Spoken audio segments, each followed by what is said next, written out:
It wasn't long since the idea had come to us. The living room had been heavy with smoke at 5 o'clock in the morning in Ålesund's coolest basement apartment, where the red lava lamp stood spewing up its globs 24/7.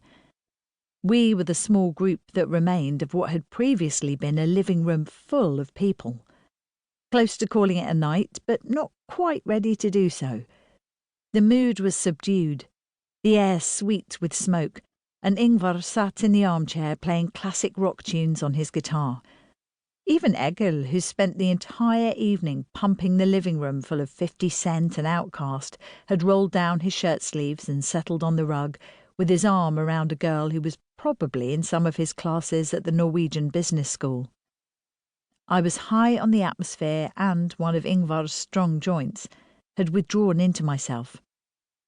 I lay on the sofa, concentrating on the ceiling, which was undulating up and down as if it were breathing. Having found the rhythm in it, I had intended to lie there until I fell asleep, but then out of nowhere a guy appeared. He had been outside and came wandering back into the apartment. He must have been an acquaintance of Ingvar's or Egil's. I didn't care which. Later, I couldn't remember his face, only that he sat on the floor beside my head and wanted to talk to me. But I was too busy watching the ceiling breathe. After repeated attempts at getting my attention, he went and sat with the others instead. I slept, or became one with the ceiling and ceased to exist. But soon enough I was back. It was Ingvar's exclamation that woke me. The girl Egil had been hitting on was half hidden behind his back, her hands over her eyes.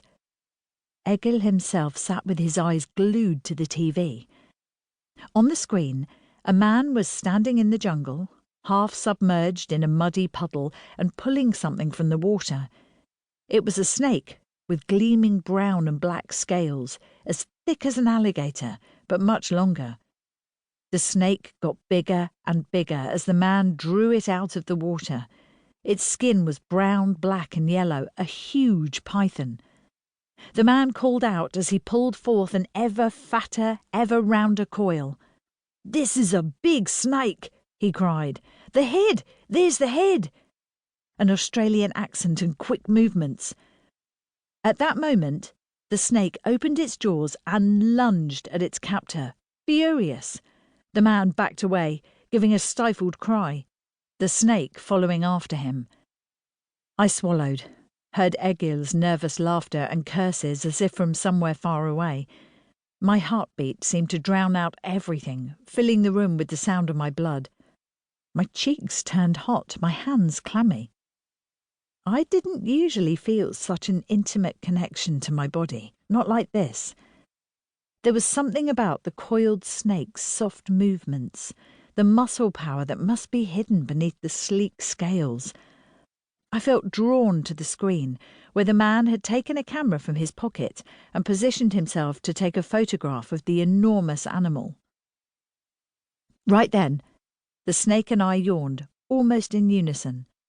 We stretched our necks, displaying a long and flexible oral cavity with tiny teeth that almost merged into one. A wet, soft palate, a tongue that waved in the air. Then we struck. The room erupted in unanimous fear and fervour as we sank our teeth into a thick, hairy arm. "I thought I was going to die," the Australian man said. "I thought it had me." He sat in a deck chair, a tent in the background. "It would have killed me, had it not got its lower jaw stuck on my trousers. I never would have had a chance against it otherwise." The clip of the snake biting the man was shown over and over, in rapid succession.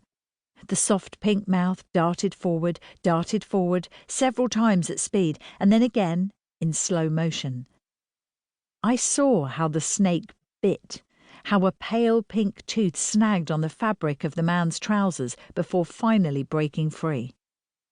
The thought of that tooth, how it would feel against my fingertips. I closed my mouth, swallowed. "I know where you can get one of those." It was the new guy who spoke.